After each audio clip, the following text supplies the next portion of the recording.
Hi everyone, this is the Apostate Prophet and we will discuss something disgusting together. As many know already, there is always this pedophilia claim about Islam, that Mohammed was a pedophile. It's a bit disturbing in today's world to believe in a religion that was formed by a man who married a 6-year-old girl when he was at the age of 50. So people who still want to keep believing in this religion but also find that fact disturbing start to look for other excuses, for other explanations, for reinterpretations. I used to do so too when I was a believer. But I came to the conclusion that Aisha, Mohammed's child bride, was 6 when he married her, and she was 9 when he consummated the marriage. That's the scholarly consensus. That's the Islamic belief. That's what the majority of Muslims believe in. Here's a story according to the Sunnah. Aisha bint Abu Bakr, or Aisha, was the daughter of Abu Bakr, Muhammad's best friend and the first caliph after Muhammad. When she was at the age of 6, she was betrothed to a person called Jubair in Mutim. But the betrothal was cancelled when Muhammad intended to marry her. Abu Bakr, her father, was hesitant first because he saw Muhammad as his brother. Later he agreed to the marriage. So Muhammad married her when she was 6 and consummated the marriage when she was 9.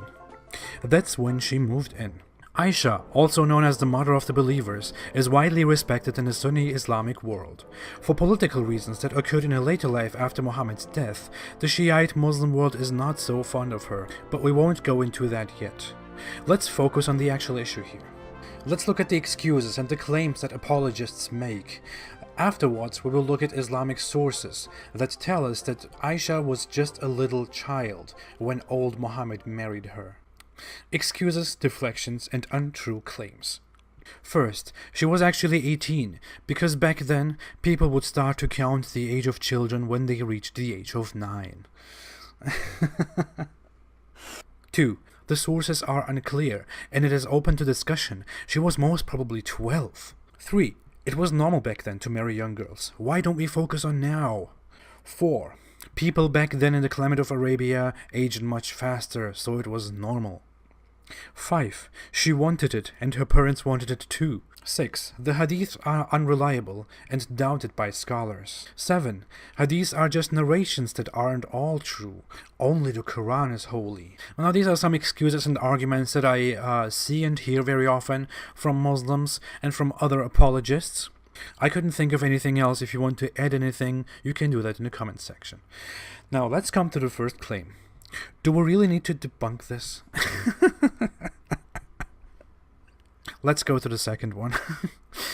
Well, the sources are unclear and it is open to discussion. She was most probably 12. No. The absolute majority agreed that the narrations are true. Only a tiny minority offered interpretations that tell us that she was probably 9, 10, or 12. But those claims are not recognized by the majority, because if a hadith is mentioned both by Bukhari and Muslim, it is almost definitely accepted as truth. The majority of Islamic scholars even accept any hadith that comes from those books, as we have them today. 3. It was normal back then to marry young girls. Why don't we focus on now? Well, maybe. It was normal to make marriages in order to strengthen bonds with other people, with other allies and friends and whatnot. It was probably not such a normal thing to marry such young girls. And this one, Buraira, a companion of Muhammad, says, I cannot accuse her of any defect, except that she is still a young girl who sleeps, neglecting her family's dough, which the domestic goats come to eat. Well, the emphasis is on except that she is still a young girl. So it was probably not such a normal thing if we look at this quote. Also, it was normal then, so it's no issue?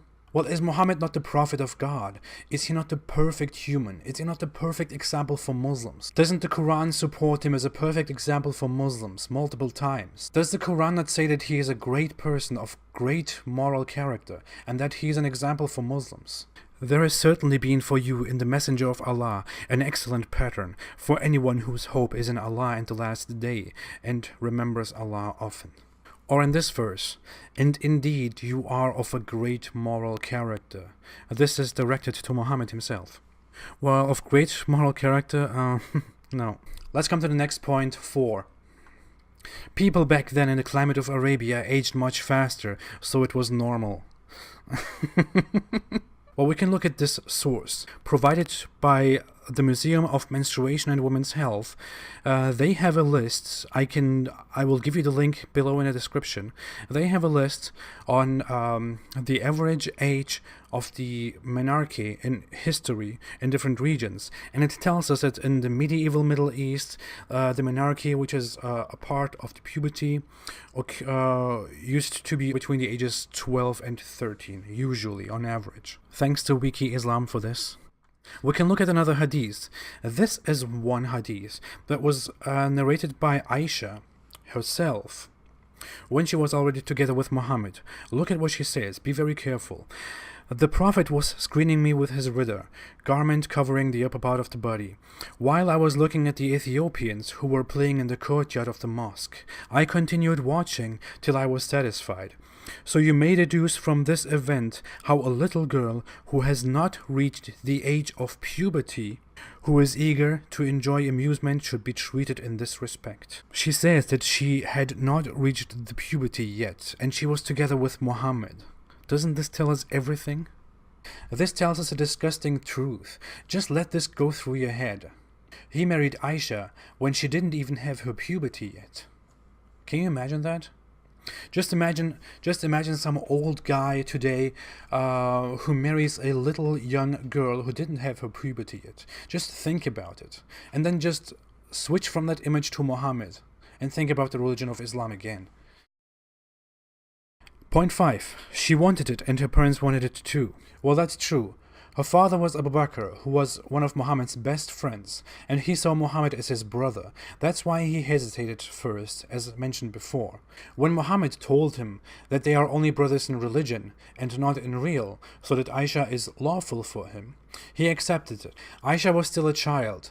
Are we saying that we take Aisha's decision to marry him, a 6-year-old girl's decision to marry him, as a serious decision? Should we do the same thing today according to Islam? Point 6. The hadiths are unreliable and doubted by scholars. As said, the hadiths about Aisha's age are accepted by the vast majority of Islamic scholars, and Muslims have been believing the same things for 1,400 years now.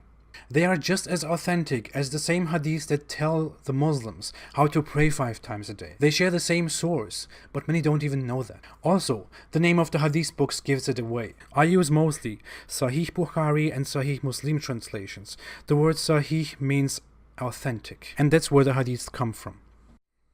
Let's come to point 7. Hadiths are just narrations that aren't all true. Only the Quran is holy. Well, this one we call Quranists. They are very, very, very rare in the world, but they always talk as if they were the majority of Muslims. Those people don't take other sources like the hadith, like narrations about Muhammad's life and his companions. They only trust the Quran. They only take the Quran as a single holy book of the Islamic faith. They don't believe in other sources. Well, if you take the Quran as the only source of the Islamic faith, then you can't know how you are supposed to pray 5 times a day, because it is not described in the Quran. You need the hadith for that. That's how Muslims have been praying for the last 1,400 years. And the same sources also tell us that Aisha was 6 when they married, and she was 9 when they consummated the marriage. Well, if that's not enough, we can just keep looking at Islamic sources, and here we can find the answer that we need. There are even hadiths that were narrated directly by Aisha. This one tells us that the Prophet Mohammed married her when she was 6 years old, and he consummated his marriage when she was 9 years old, and then she remained with him for 9 years until his death. In another hadith, narrated by Aisha herself again, she says, I used to play with dolls in the presence of the Prophet, and my girl friends also used to play with me. When Allah's apostle used to enter, they used to hide themselves, but the Prophet would call them to join and play with me. A grown-up 18-year-old girl plays with dolls? I don't think so. Well, Muhammad was a bit sick, but apparently he covered this whole thing up as a divine mission. This is again narrated by Aisha. According to this hadith, Muhammad said the following words: You were shown to me twice in my dream before I married you. I saw an angel carrying you in a silken piece of cloth, and I said to him, Uncover her, and behold, it was you. I said to myself, if this is from Allah, then it must happen. A divine mission to marry a little girl. We even have another source here in which Mohammed gives another companion the advice to marry young girls the way he himself did. This hadith is narrated from the perspective of Jabir, a companion of Mohammed. He said, "Did you marry a virgin or a matron?" I replied, "A matron."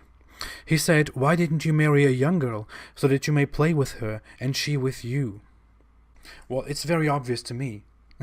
Again, the word Sahih means authentic, and the vast majority of Sunni Muslim believers believe in these sources. So let's sum this up. Muhammad's wife, Aisha, used to play with dolls. Muhammad was interested in marrying little virgins that he could play with, and that would play with him. Aisha herself, in these sources, in these most authentic sources, says that she was 6 at the marriage and 9 at the consummation. And Aisha herself tells us a story about Muhammad letting her watch Ethiopians play in the yard, and the hadith clearly says that she wasn't in her puberty yet, when they were together. Well, there's not much left to defend about this. That's it. Muhammad married a 6-year-old girl and bedded her when she was 9. I shouldn't get in trouble for saying this. I'm only saying it. Muhammad did it. So if you want to call Muhammad the perfect human to ever walk the face of the earth, do so. If you want to follow him and see him as a perfect example, do so. But don't complain when others are disgusted by it and when others criticize it. People go crazy about statutory rape allegations, about depictions, about any talk and image of people having sex with underage girls, especially with little children. We are disgusted by such news today. We demand that people who do such things should be shunned, that they should be harshly punished. Because it is disgusting. Well, the founder of the religion of peace did it, and people are defending it, they are protecting it, they are justifying that.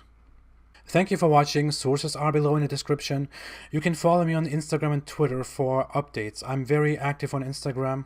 If you want to support me on Patreon, you can do that. It's very easy. The link to my Patreon account is below in the description. It's totally enough if you just want to support me with $1 or $2 a month. That's nothing. And you can do me a great help so we can make this whole thing bigger together and spread awareness about Islam with your help. Thank you again for watching. We will see each other in another video. And stay away from Islam.